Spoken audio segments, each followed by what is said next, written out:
আসসালামু আলাইকুম প্রিয় দর্শক, সবাই কেমন আছেন? আশা করি সবাই ভালো আছেন। আলহামদুলিল্লাহ, আমিও ভালো আছি। তো আজকে আপনাদের যে রেসিপি দেখাবো, দেখতেই পাচ্ছেন আমি বেলে মাছ নিয়েছি, হলুদ দিয়ে আর লবণ দিয়ে মাখিয়ে রেখেছি। আর এখানে পটল কেটে রেখেছি, পটল দিয়ে আর এই বেলে মাছ দিয়ে আমি আজকে একটি মাছের ঝোল করব, তরকারি করব। তো আমি প্যানে তেল দিয়ে দিয়েছি, তেল গরম হয়ে যাচ্ছে, আর একটু গরম হবে। আমি আগে বেলে মাছগুলো ভেজে নিব। তেল গরম হয়ে গেছে, এখন আমি মাছগুলো আস্তে আস্তে করে দিয়ে দিব।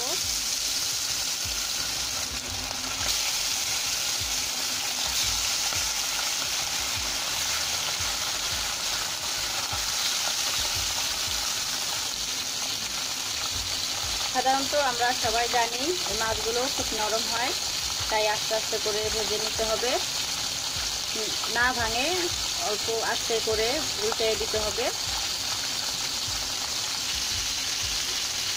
নিচের পিঠ ভাজা হয়ে গেছে, এখন আমি মাছগুলো আস্তে আস্তে করে উল্টে নিব।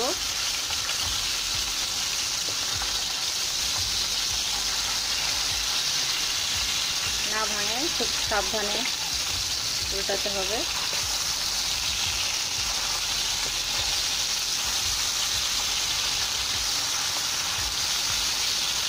এখন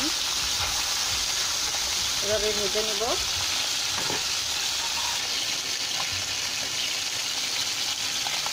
নিচের সাইডও ভাজা হয়ে গেছে, এখন আমি মাছগুলোকে উঠিয়ে নেব।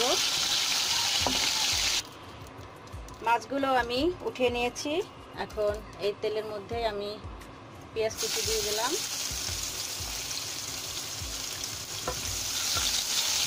পেঁয়াজ হালকা একটু ভেজে বাটা মশলাগুলো দিয়ে দিব। দেখতে পাচ্ছেন পেঁয়াজটা হালকা ভাজা হয়ে গেছে, এখন আমি বাটা মশলাগুলো দিয়ে দিব। পেঁয়াজ বাটা,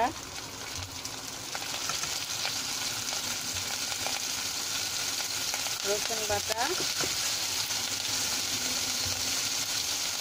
জিরা বাটা, আদা বাটা, এগুলো এখন আমি ভালো করে কষিয়ে নিব। তেল শুকিয়েছে, আমি এখন একটু পানি দিয়ে দেবো। পানি দিয়ে দিলে তেল খেতে না। এখন আমি হলুদের মরিচের গুঁড়া দিয়ে দেবো। হলুদের গুঁড়া,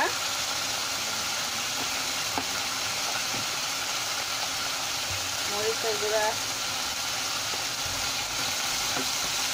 এখন মশলাটাকে ভালো করে কষিয়ে নিতে হবে।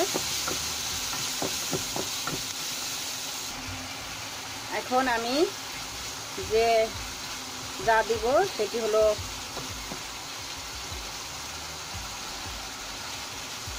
এখন আমি আরেকটা কিছু দিয়ে দিব, তা হলো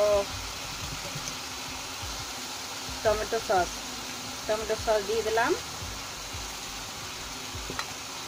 আপনারা এইভাবে করে দেখবেন, ইনশাল্লাহ অবশ্যই ভালো লাগবে। আমি এভাবে আরও একবার করে রান্না করে খেয়েছি। এভাবে রান্না করলে বেলে মাছের পটল দিয়ে তরকারিটা আরও দ্বিগুণ স্বাদ বেড়ে যায়। আপনারা বাসায় করে দেখবেন। আমি করেছি, তাই ভাবলাম যে আমার দর্শকদের একটু করে দেখাই, যাতে তারাও বাসায় এভাবে ট্রাই করে দেখতে পারে। মশলা প্রায় কষানো শেষ, আমি লবণ দিয়ে দিই।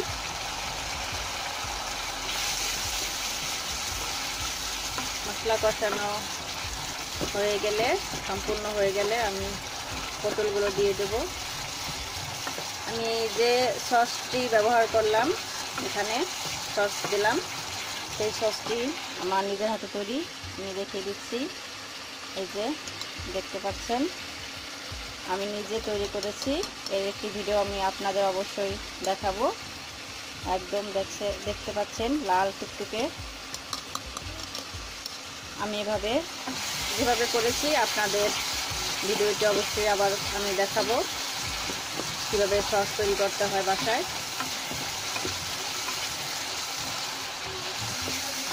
কষানো শেষ। এখন আমি পটলগুলো দিয়ে দিব।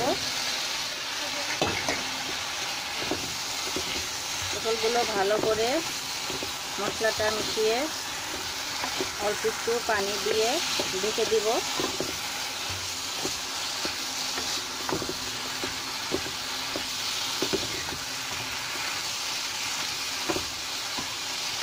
এখন আমি একটু পানি দিয়ে দেব।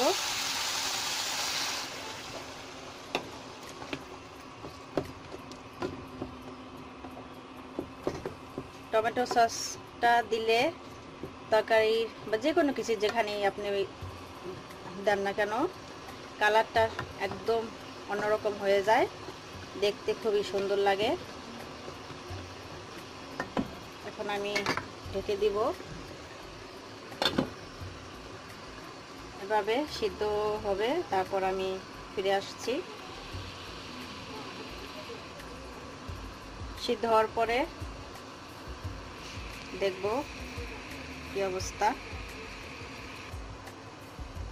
দেখতে পাচ্ছেন পানি অনেকটা শুকিয়ে গেছে। এখন আমি সিদ্ধ হলো কিনা দেখে পানি দিয়ে দেব। সিদ্ধ হয়ে গেছে। এখন আমি ঝোলের জন্য পানি দিয়ে দেব।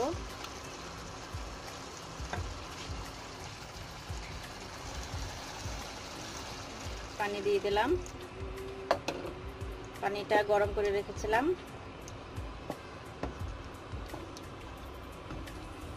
বেশি পানি দিব না, ঝোলটা মাখা মাখা করব, বেশি ঝোল ঝোল করব না। বেলে মাছের কারিটা একটু ঝোল ছাড়া মাখা মাখা করলে বেশি টেস্টি হয়, তাই আমি আর পানি দেব না। পানিটা যখন ফুটে আসবে তখন আমি মাছগুলো দিয়ে দিব। পানি ফুটে এসেছে তাই আমি মাছগুলো দিয়ে দিলাম। বেশি নাড়াচাড়া করা যাবে না, তা না হলে ভেঙে যাবে। এখন আমি ঢেকে কিছুক্ষণ রান্না করলেই হয়ে যাবে। একটু ঢেকে দিলাম। দেখতে পাচ্ছেন হয়ে গেছে আমার পটল বেলে মাছের তরকারি। আজ এ পর্যন্তই। যদি আমার রেসিপিটি ভালো থাকে অবশ্যই আপনারা আজ এ পর্যন্তই। আমার রেসিপিটি ভালো লাগলে অবশ্যই আপনারা ট্রাই করে দেখবেন, লাইক করবেন। আর আমি আর আজকে বাটিতে বেড়ে নিলাম না, কড়াইতেই আপনাদের এখানে ভিডিওটি শেষ করলাম। তো বাসায় ট্রাই করে দেখবেন, অবশ্যই ইনশাআল্লাহ ভালো লাগবে। সবাই সুস্থ থাকবেন, ভালো থাকবেন।